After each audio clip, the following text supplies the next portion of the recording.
गांव की गरीब बेटी बनी दुबई के डिजाइनर खानदान की बहू। अरे वाह माँ, कितना सुंदर प्रिंट है और कपड़ा भी कितना अच्छा, बिल्कुल मक्खन जैसा। माँ किसका सूट है ये? अरे वो पड़ोस वाली शांति भाभी है ना, उनकी जो लड़की है, क्या नाम था उसका? मीनल। हाँ हाँ मीनल, उसका सूट है ये। कल ही देकर गई थी और बोला आज सिला हुआ चाहिए। बढ़िया है, जरूर मीनल को आज पहनना होगा, इसीलिए आज मांगा है। तेरा क्यों मुंह उतर गया? कुछ नहीं माँ, मेरा क्यों मुंह उतरता? माँ मैं खाना खा ली हूँ, तो आप मुझे बाबा के लिए खाना दे दो, मैं उन्हें दुकान पर दे आऊंगी। खाना देख मैंने निकाल दिया है, जा ले जा। रेखा की बात को सुनकर इशिता ने रसोई से अपने पिता का खाना उठाया और वो उसको लेकर उसे मुकेश को देने चली गई। इशिता एक गरीब लड़की थी जिसके माँ और पिता दोनों ही सिलाई का काम करते थे। बस फर्क इतना था कि माँ घर में सादा से कपड़े सिलती थी और पिता दुकान में सभी तरह के कपड़े सिला करता था। वैसे तो किसी दौर में उनका काम अच्छा था, लेकिन अब जब से पब्लिक में ऑनलाइन और रेडीमेड कपड़े बनने का और पहनने का ट्रेंड आया, तभी से बस मुकेश और रेखा का काम मंदा हो गया और उनके दिन परेशानी में गुजरने लगे। वो लोग बस अब 2 वक्त की रोटी से अलग कुछ नहीं कर पाते थे और ऐसे ही हालात होश संभालते ही इशिता ने भी देखे। बाबा देखो, मैं खाना लेकर आ गई। अरे वाह, मेरी बेटी आ गई, आजा आजा आजा। बाबा माँ ने तो आज मटर पुलाव बनाया है। वाह बाबा, ये किसकी ड्रेस सिल रही हो? ये गाउन है ना, कितना प्यारा है। अच्छा लग रहा है ना? ये गाउन सिलवाने को एक अमीर औरत आई थी, बोल रही थी कि अपनी बेटी के लिए बनवा रही है। अमीर परिवार की बेटियों के भी मजे होते हैं, माता पिता कितने अच्छे अच्छे कपड़े बनवाते हैं। माफ करना बेटा, हम तेरे लिए अच्छे कपड़े नहीं बनवा सकते हैं। अरे नहीं, ये मैं क्या बोल गई? इशिता तू भी ना बिल्कुल पागल है। नहीं नहीं बाबा, मैं आपसे शिकायत नहीं कर रही हूँ। आपने तो मुझे जो जिंदगी दी है, मुझे दुनिया में लाया है, मैं उसका एहसान नहीं उतार सकती। ऊपर से मुझे इतने अच्छे संस्कार दिए, बड़ों की इज्जत करना सिखाया और तो और मेरी पढ़ाई भी तो करवाई, तो बस फिर मुझे इससे ज्यादा और क्या चाहिए? मैं जानता हूँ बेटा कि तू कभी हमसे कोई शिकायत नहीं करेगी।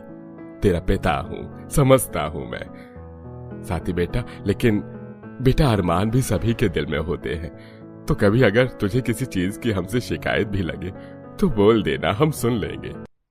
अपने पिता की बात सुनकर इशिता बस चुप सी रह गई। इशिता बेहद ही समझदार लड़की थी। उसके पास कुछ नहीं था, ना अच्छे कपड़े, ना अपना फोन, ना ही और कुछ। उसके माता पिता उसे 2 वक्त की रोटी खिलाते थे, जिसमें ही इशिता खुशी से गुजारा कर लेती है। ऐसे ही आज के दिन इशिता कॉलेज आई। अरे वाह, कितनी सुंदर सुंदर ड्रेसेस पहनकर आती मेरी कॉलेज की लड़कियां। इनका जीन्स टॉप कितना प्यारा लग रहा है। इशिता, आकांक्षा, नंदिनी और रानी, तुम लोगों ने मुझे पीछे से ही पहचान लिया। और नहीं तो क्या, और वैसे भी पूरे कॉलेज की सबसे सुशील लड़की तू ही तो है। सभी के बीच में जो भी बहन जी जैसी दिखाई दे, समझ लो वही इशिता है। तुम लोग ऐसे क्यों बात कर रही हो? जो कपड़े मेरे पास है मैं वही तो पहनूंगी। एब्सोल्युटली, अब जो कपड़े इशिता के पास हैं वो वही तो पहनेगी। और इशिता की पहचान बस सुशील कपड़े नहीं, उसके 2-4 कपड़े भी तो हैं। यार तुम लोग मेरी दोस्त हो, तुम आखिर मेरे बारे में ऐसे कैसे बोल सकती हो? सही तो बोला, और दोस्त टांग ही तो खींचते हैं। अच्छा चलो, हिस्ट्री का पीरियड शुरू होने वाला है, जल्दी से चलकर अपनी अटेंडेंस देते हैं। नंदिनी, रानी और आकांक्षा तीनों साथ साथ क्लास में आई और इशिता पीछे पीछे आई। वो तीनों बस नाम को इशिता की दोस्त थीं। ऐसी बातें करके उनको तो कोई फर्क नहीं पड़ा, लेकिन इशिता का इन्हीं बातों ने दिमाग जकड़ लिया। यहाँ सभी लड़कियाँ कितने अच्छे अच्छे कपड़ों में आती हैं और एक तरफ मैं हूँ जिसके पास पहनने को कुछ भी अच्छा नहीं है। मेरा तो वैसे नसीब ही इन मामलों में खराब है।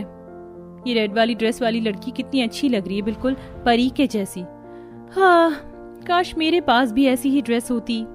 इशिता कॉलेज की खिड़की से बस बाहर देखकर यही सोचती रही कि उसके पास बाकियों जैसे कपड़े क्यों नहीं हैं, और इसी में उसका सारा दिन बीत गया।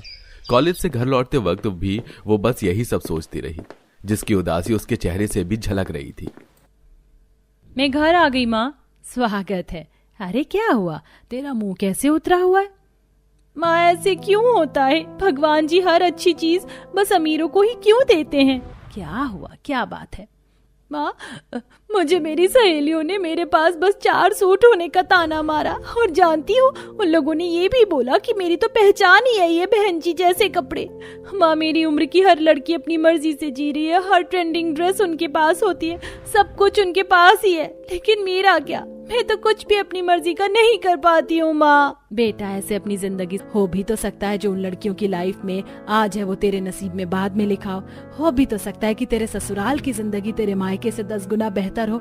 जो तू यहाँ करना चाहती है वो सब तू वहाँ करे। तुझे कोई डिजाइनर ससुराल मिल जाए जो विलायत के रहने वाले हो। बस करो माँ, ये झूठे सपने तो मेरी आंखों के ना ही सजवाओ तो अच्छा होगा। मेरे जैसी गरीब लड़कियां नहीं खाती हैं विदेशों की हवा। हमारा बस एक ही भविष्य होता है और वो होता है अपने ही लेवल के किसी परिवार में शादी होना। ये विदेश के सपने देखकर मुझे बस पछतावा ही मिलने वाला है। जब तू सब कुछ जानती है तो फिर तूने मुंह क्यों बनाया हुआ है? जा, तेरे बाबा का खाना पैक है, उन्हें खाना देकर आ। रेखा को इशिता की बात पर गुस्सा आ गया था, लेकिन असल में वो गुस्सा नहीं, अपनी लाचारी की चीख थी। इशिता अपनी माँ से उस वक्त भी कुछ नहीं बोली और शांति से अपने पिता के लिए खाना लेकर वो उसकी दुकान की राह निकल गई। ऐसे ही सिलसिला चल रहा था। कुछ दिन और गुजरे और आज इशिता के कॉलेज में एक फैशन शो होने वाला था।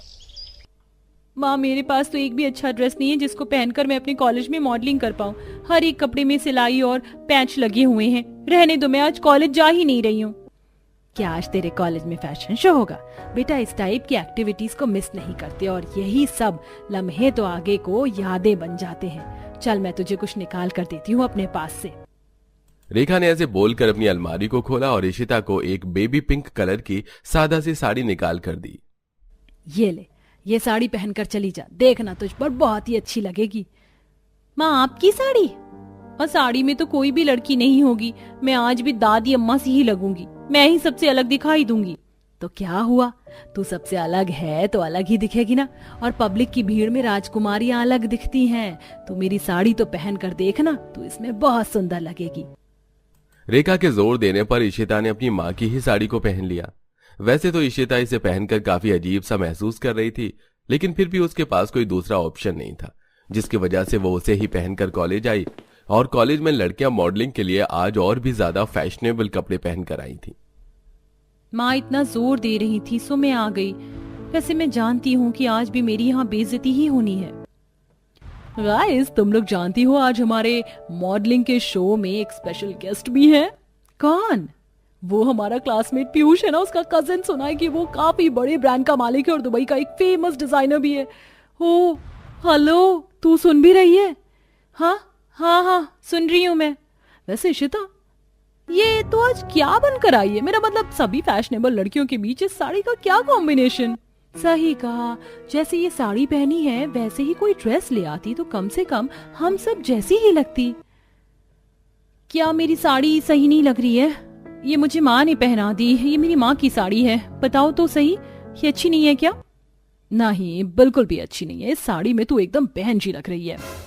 इशिता का उसकी सहेलियों ने ऐसी बातें करके कॉन्फिडेंस गिरा दिया।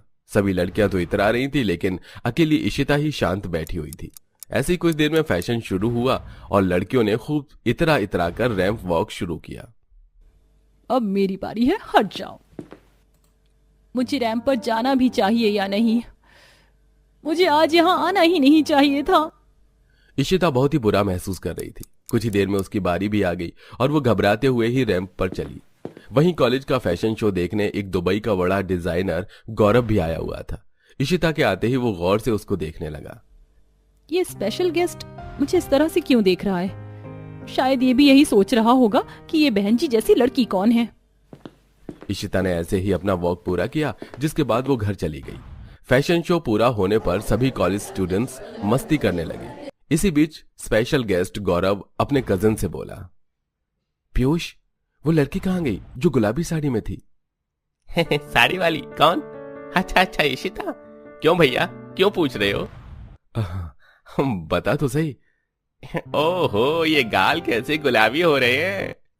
पीयूष, तू मजाक मत कर, मुझे बता कि वो कहाँ रहती है। दुबई में रहने वाला गौरव छोटी सी शहर की गरीब सी लड़की इशिता पर उसकी सादगी की वजह से फिदा हो गया था। उसने पीयूष से इशिता के बारे में सारी जानकारी निकाल ली। अगली सुबह जब इशिता उठी तो उठते ही उसके कानों में खबर पड़ी कि उसके लिए रिश्ता आया है। इशिता, जाग जा मेरी बच्ची, आज तो मैं बहुत खुश हूँ। मुझे तो यकीन ही नहीं हो रहा। चीटी काट। क्या बात है माँ, बेटा तेरे लिए दुबई से रिश्ता आया है। हाय, लाखों में एक है मेरी बच्ची इशिता। तो चल तैयार हो जा, वो लोग बस तुझे देखने दोपहर को आ जाएंगे। इशिता कंफ्यूज हो गई कि आखिर ये सब हो क्या रहा था। उठते ही वो तैयार हुई, जिसके बाद गौरव उसे अपने माँ बाप के साथ देखने को आया और वो लोग रिश्ता पक्का करके चले गए। मगर इशिता सोच में पड़ जाती है कि ये तो वही लड़का था जो मुझे कॉलेज में घूर रहा था। एक हफ्ते बाद की शादी की डेट रखी गई, जिसमें कोई मेहमान, कोई पड़ोसी इनवाइटेड नहीं थे। इशिता के लिए उसके ससुराल से जोड़ा आया, जिसको पहनकर वो तैयार हुई और माँ बाप ने अपनी बेटी को बस बारात को खाना खिलाकर बिना कुछ दहेज दिए ही विदा कर दिया। सोचा भी नहीं था कि मेरी बेटी इस तरह से विदा हो जाएगी। बेटा, कब तुझे विदेशों वाला ससुराल मिल गया, दुबई वाला ससुराल, अच्छे से और खुश रहना। रेखा और मुकेश ने आखिरी बार इशिता को अपने सीने से लगाया, जिसके बाद वो अपने हस्बैंड के प्राइवेट जेट में बैठकर अपने ससुराल वालों के साथ विदा हो गई और इंडिया से दुबई आ गई।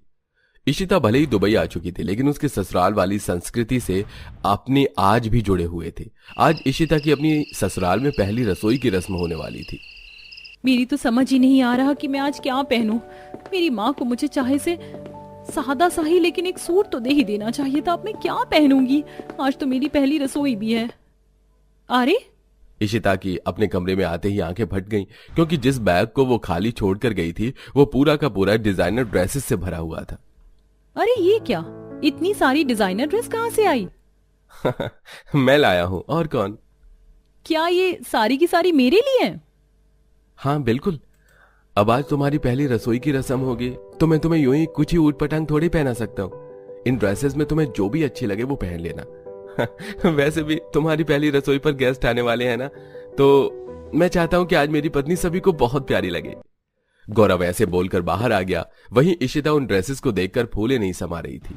यकीन नहीं होता, कल तक मैं जिन डिजाइनर ड्रेसेस को देखने को भी तरसती थी, आज वो मेरे कमरे में ऐसे पड़ी हुई हैं, जैसे कि मुझसे कभी इनकी कोई दूरी ही नहीं थी। सही बोलती थी माँ की सभी चीजों का एक वक्त होता है। सही वक्त पर मुझे भी मेरे हक की चीज मिल ही गई। अरे इशिता, अब ये सब छोड़ और ये डिसाइड कर कि इन ड्रेसेस में से तुझे क्या पहनना है। आज मेरी पहली रसोई है तो ये वाली, हाँ यही वाली ड्रेस पहनूंगी। इशिता को एक नी लेंथ मिडी ड्रेस पसंद आई। उसने उसे ही उठाया और उसे पहनकर वो तैयार हो गई। हो गई मैं रेडी, अब बस नीचे जाना बाकी है। कहीं ऐसा तो नहीं कि मैं ओवर रेडी लगूं लोगों को, या फिर मुझे ऐसे डिजाइनर ड्रेस में देखकर लोग ताना दे कि ससुराल में आते ही पंख निकल आए। इशिता ऐसे ही सोचते सोचते कंफ्यूज होते हुए नीचे गई। पूरा घर दुबई के मेहमानों से भरा हुआ था। ऐसे में सभी इशिता को देखकर उसकी तारीफ करने लगे। ये देखिए मिसेस मल्होत्रा, ये है मेरी बहू। बहुत ही प्यारी है आपकी बहू, और बहू के संस्कार तो इसके चेहरे पर ही झलक रहे हैं। ऐसे ही इशिता सभी मेहमानों से मिली, जिसके बाद वो अपनी पहली रसोई का खाना बनाने को रसोई में आ गई। इशिता खाना बनाने में अच्छी थी। उसने इतना ज्यादा स्वादिष्ट खाना बनाया कि सभी मेहमानों ने बहुत ही ज्यादा तारीफ की और उसकी सास का सिर गर्व से ऊपर हो गया। ऐसे ही अब इशिता को अपने ससुराल में लगभग एक हफ्ता गुजरने वाला था। इशिता का पति गौरव किसी खास डील की तैयारी में बिजी था, जिसके चलते वो दुबई को घूमने भी नहीं गई। लेकिन आज के दिन, इशिता बहू, तुझे यहाँ आए हुए एक हफ्ता होने को आ रहा है, आज तक तू कहीं घूमने को नहीं निकली है। नहीं बाबा, जब गौरव जी को वक्त होगा तब मैं उनके साथ घूमने जाऊंगी। जब भैया को वक्त हो आप भैया के साथ भी घुमाना। लेकिन चलो भाभी, आज आपको मैं घुमा कर लाऊंगी हमारा प्यारा दुबई। ये की ना तूने समझदारी वाली बात मोना। आज ही दोनों ननद भाभी घूमने चली जाओ। मोना और इशिता ने आज शाम साथ में घूमने का मन बना लिया। जैसे ही शाम हुई, मोना ने इशिता को अपनी तरह बॉडीकॉन ड्रेस पहनवाया और वो दोनों रात को घूमने निकल गई। सबसे पहले वो दुबई की मशहूर बिल्डिंग बुर्ज खलीफा के पास गई।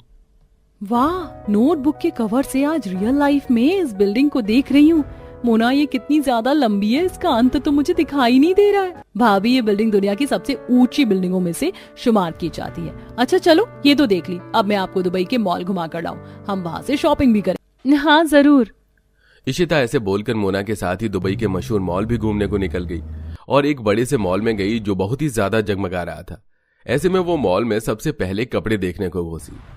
भाभी, ये ड्रेस नहीं अबाया है। दुबई की औरतें और लड़कियां अपने कपड़ों के ऊपर अबाया पहनती हैं। अरे हाँ, ये तो अबाया है, कितना प्यारा है। ऐसे वो दोनों ड्रेसेस देखती फिर रही थी और देखने के साथ वो उन्हें खरीद भी रही थी। कुछ देर तक तो उन्होंने कपड़े खरीदे, फिर वो मॉल के रेस्टोरेंट में आ गई। यहाँ क्या क्या मिलता है?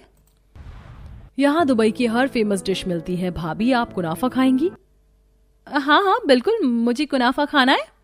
इशिता ने तेजी से गर्दन हिलाई, जिसके बाद मोना ने दुबई की वायरल आइसक्रीम, चॉकलेट, कुनाफा, बिरयानी और हरीस जैसी डिशेस ऑर्डर कर दी। अरे वाह, दुबई का खाना। इशिता ने सब कुछ ही बड़े चाव से खाया, जिसके बाद वो दोनों नंद भाभी सड़कों के जगमग नजारे देखते हुए दोनों अपने घर को वापस आ गईं। माँ जी, गौरव जी अब आए या अभी भी नहीं आए? बेटा, उसे वक्त ही कहाँ है। उस डील को पाने के लिए बस ड्रेस को बनाने में इतना बिजी है कि खाना पीना भी छोड़ दिया है। गौरव अपने बिजनेस की एक डील लेने के लिए दिन और रात लगाकर मेहनत कर रहा था, जिसके चलते ना वो वक्त से घर आता था और ना ही अपने खाने पीने पर ध्यान देता था। ऐसे कुछ दिन और गुजरे और आखिर वो रात भी आई जब डील पक्की होने के बीच एक रात का फासला था। आज गौरव की ड्रेस भी पूरी हो गई थी। सुनो, इस ड्रेस की टेल को जरा पीछे तक फैलाओ। अरे वाह, मैंने कर दिखाया। गौरव ने बहुत ही सुंदर ड्रेस बनाई थी, जिसमें उसने कई हजार मीटर महंगा कपड़ा लगाया था और उस गाउन को उसने अपना मास्टरपीस भी बोला। अभी गौरव पूरी तरह से चैन की सांसें ले रहा था कि तभी एक अनहोनी हुई। गौरव के लिए एक एम्प्लॉय कॉफी ला रहा था, जिसका पांव फिसल गया और कॉफी सारी उस ड्रेस पर जा गिरी।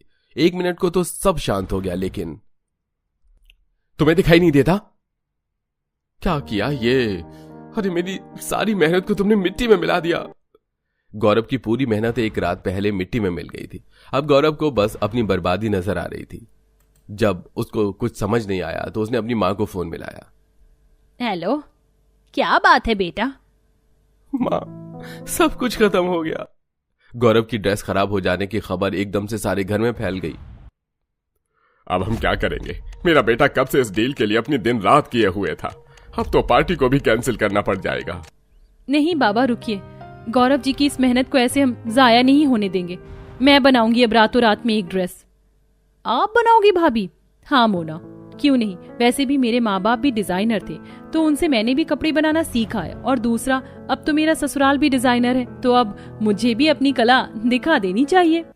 लेकिन एक रात में क्या बन जाएगा बहू? माँ जी, जरूरी नहीं है कि हमेशा ज्यादा मेहनत वाला ही काम चले। कभी कभी दिमाग से भी काम लेना चाहिए। वो सुना नहीं है आपने? Work smarter not harder. अब मुझे इजाजत दे। इशिता ऐसे बोलकर अपने कमरे में गई और उसने अपना दिमाग चलाया। इशिता ने अपना शादी का जोड़ा निकाला और उसी के दुपट्टे के साथ और एक साड़ी उससे मिलती जुलती लेकर उसने उनसे आपस में क्रिएटिविटी करना शुरू किया। सारी रात गौरव घर नहीं आया और इशिता ड्रेस बनाती रही। अगली सुबह पार्टी की तैयारी होने लगी। ऐसे में जब गौरव घर आया तो चौंक गया। अरे, ये तैयारी कैसी हुई? मेरी तो ड्रेस खराब हो गई है। तो क्या हुआ? मैंने एक ड्रेस आज की पार्टी में प्रेजेंट करने को बनाया है। तुमने? गौरव इशिता की बात को सुनकर चौंक गया। इशिता उसको ऊपर ले गई और उसने उसे अपना बनाया हुआ ड्रेस दिखाया। अरे वाह, यकीन नहीं होता इशिता कि ये तुमने बनाया है। I can't believe. अच्छा है ना? अच्छा तो बहुत है, लेकिन मैंने तो अपनी मॉडल को भी यहाँ आने को मना कर दिया। अब इसको कौन पहनेगा? मैं हूं ना आपकी मॉडल, मैं पहनूंगी। इशिता ने सारी मुश्किलों को आसान कर दिया था। फिर क्या था, बस शाम हुई और इशिता ने पार्टी में प्रेजेंट करने वाली ड्रेस को खुद ही पहना। उसने रातों रात में अपनी शादी के लहंगे को लहंगा साड़ी में कन्वर्ट कर दिया था, जिसकी कमर से दुपट्टा पल्लू की तरह होता हुआ गुजर रहा था और एक साड़ी उसने पीछे लहंगे में अटैच की, जो कि जमीन को एक टेल की तरह छू रही थी। यह अनोखा सा ड्रेस पहनकर जब इशिता अपने पति के क्लाइंट के पास गई तो उन्होंने देखते ही डील गौरव को दे दी। गौरव जी, हमें तो लगा था कि बाकी लोगों की तरह आप भी कोई बड़ा सा गाउन बनाओगे लेकिन आपने अपना दिमाग चलाया और ये स्टाइल हमें बहुत पसंद आया है। यकीनन दुबई की लड़कियों का ये डिजाइन पहनना जरूर पसंद करेंगी। ये डील मैं आपको ही देता हूँ। क्लाइंट की बात सुनकर पूरे परिवार में खुशी की लहर दौड़ गई। पार्टी खत्म होने के बाद सभी ने इशिता की बहुत ज्यादा तारीफ की, जिससे इशिता को भी काफी खुशी मिली। सभी इशिता से खुश थे और इशिता अपने घर वालों से, और कुछ इस तरह से इशिता हमेशा अपने परिवार के साथ खुशी खुशी रहने लगी।